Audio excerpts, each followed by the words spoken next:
Okay, so I think that the young generation and their um, socialization into being cooperative beings is a great task of today's educational systems, and also this can be a wonderful aim that civic organizations, educational institutions, research institutions, cultural institutions can take up as their short, middle, and long-term goal. We have now cooperation as a buzzword for forging collective identities. It's there's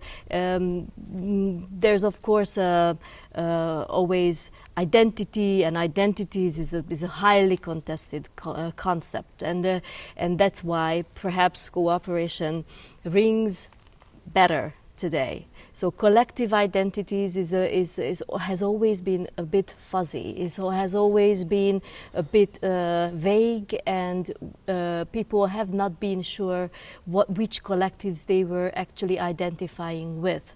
So, but this new fashionable trend of cooperation, cooperative projects between East and West, inside Europe, between ethnic groups, social groups, different groups of different innovative initiatives is a great idea. We have this kind of cross-border cooperative projects, for example, which are targeting a lot of young people.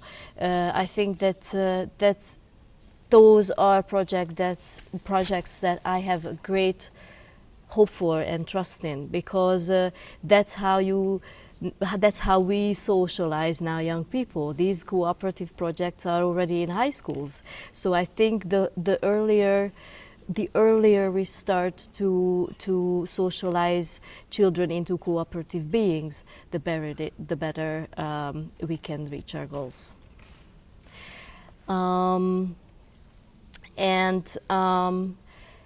I think that excluding minorities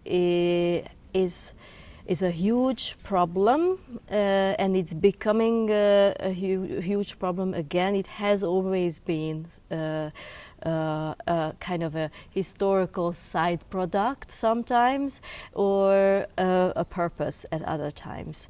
And now seeing a lot of places in Europe where right-wing and extreme right-wing parties are gaining support in newly fervorous ways is a bit frightening. Not just a little bit. It's quite frightening, to be honest. And forging some sort of fantasies of pure national identities is a tendency that we have seen before. We have seen this in between the two world wars in the 30s.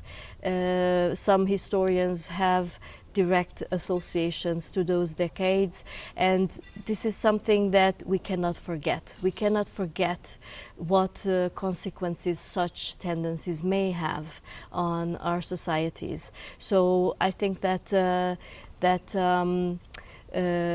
inclusivity, yes, inclusivity has its own problems. It has its own. People say, "Oh, we are." Perhaps in Europe, all those left-wingers who argue for inclusivity are idealistic people. They are a bunch of idealists who don't know economic realities. But I don't think that that's a valid argument. That is not true. And I think that there are possibilities, and there are historical best examples of how one can create inclusive communities where minorities have their own agency, their own voices which they can have heard, and it is our responsibility also as young generation, and also as learned young generations to to keep that on the cultural agenda and on the political agenda.